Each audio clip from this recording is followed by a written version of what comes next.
साहेब, केंद्र सरकारने आता एक निर्णय घेतलेला आहे की कांद्याचे दर जे आहेत ते वाणिज्य मंत्रालय ठरवणार आहे.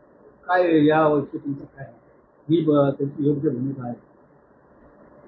या मतदारसंघामध्ये म्हणण्यापेक्षा संपूर्ण देशामध्ये कांदा उत्पादक शेतकरी यांना त्रास देण्याचं 10 वर्षापासून हे BJP सरकार सातत्याने करतं आहे. 10 वर्षामध्ये 21 वेळा कांद्याची निर्यात बंदी करून शेतकऱ्याला म्हणजे शेतकरी उद्ध्वस्त करण्याचं काम या सरकारने केलेलं आहे. आणि अलीकडे नाफेड किंवा NCCF कडून जो कांदा दर ठरवला जात होता ते अधिकार काढून घेतले, परंतु दुसऱ्या बाजूला केंद्र सरकारने हा अधिकार ताब्यात घेऊन परंतु ते कशा पद्धतीने कांद्याचा दर ठरवणार याची कुठेही अजून जे स्पष्ट करायला पाहिजे होतं ते स्पष्ट केलेलं नाही आहे. आणि त्यामुळे एका बाजूला जरी नाफेड किंवा NCCFचे अधिकार काढले, परंतु दुसऱ्या बाजूला केंद्र सरकारने हा निर्णय हातात घेऊन शेतकऱ्याचं म्हणजे भलं होईल असं काही मला वाटत नाही.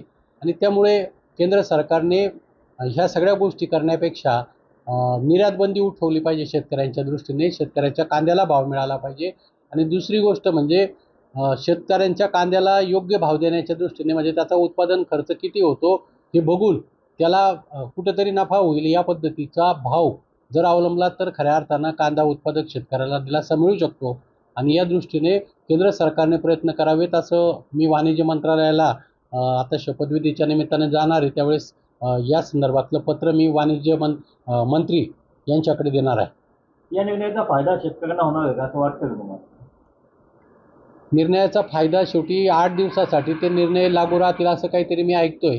परंतु कांदा बाजारभावामध्ये चढ उतार होत असतो आणि म्हणून जे मागचं धोरण आहे त्याच पद्धतीने धोरण असावं मला असं वाटतं. त्याचा फायदा शेतकऱ्यांना जशी एका बाजूला सांगितले की निर्यात बंदी उठवली, परंतु निर्यात बंदी उठलेलीच नाही. आजही पाहिजे तसा कांद्याला भाव मिळत नाही आहे. आणि म्हणून हा जो निर्णय झाला याचा फायदा शेतकऱ्यांना होईल असं काही मला वाटत नाही. ABP माझा, उघडा डोळे बघा नीट.